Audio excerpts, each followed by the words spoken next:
วันนี้ทริปอาทิตย์ทริปเช้านะครับเราพาแก๊งETCนะครับชุดเล็กนะครับมาน้ำพองคลาสสิกนะครับอีกกวนหนึ่งครับของขอนแก่นครับก็น่าจะสนุกเหมือนกันครับยังไงฝากดูน้องๆกันนะครับตอนนี้6:10 นาทีนะครับ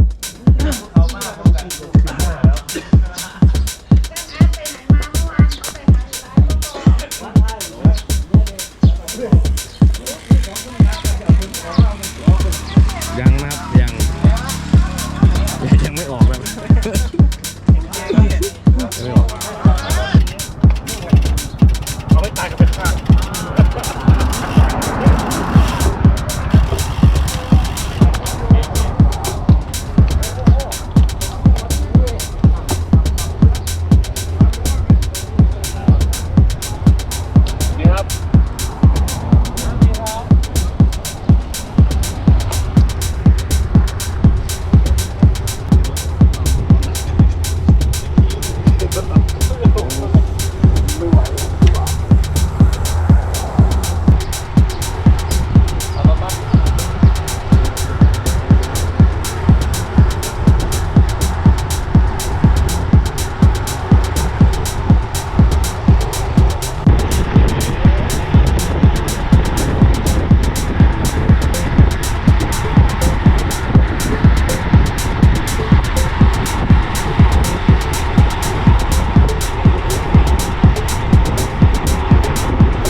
ครับตอนนี้เราอยู่ที่ CJ มสาขาน้ำพองนะครับอันนี้บรรยากาศครับบรรยากาศ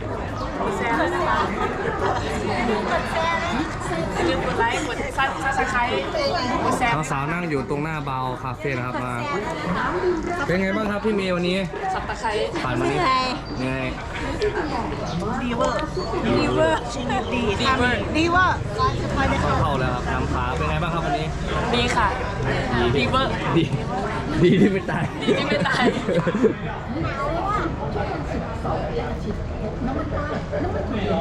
เอาไงนี่ขากลับนี่ เหนื่อยไหมบอกไป พี่บอกว่าให้มาแยกมาปั่นข้างหลัง ไม่หมายถึงว่าก็ตามเขาแหละแต่ว่าเรา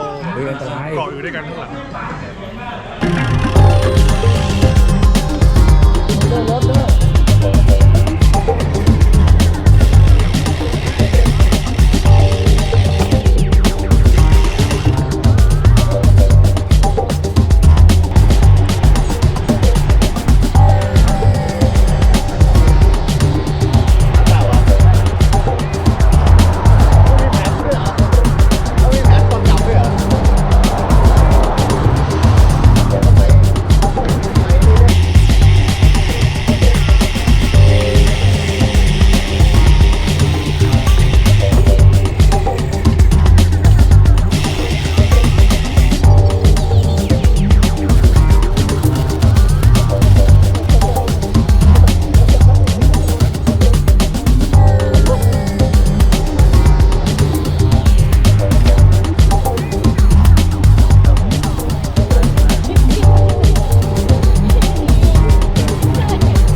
ทีมตายแน่เลยผม เป็นไงบ้างวันนี้ดีอากาศเย็นอยู่แล้ววันนี้ แย่เหมือนเดิม อากาศเย็นอยู่แล้ววันนี้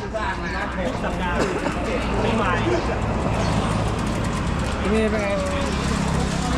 เศร้าเมีย เป็นไงสบาย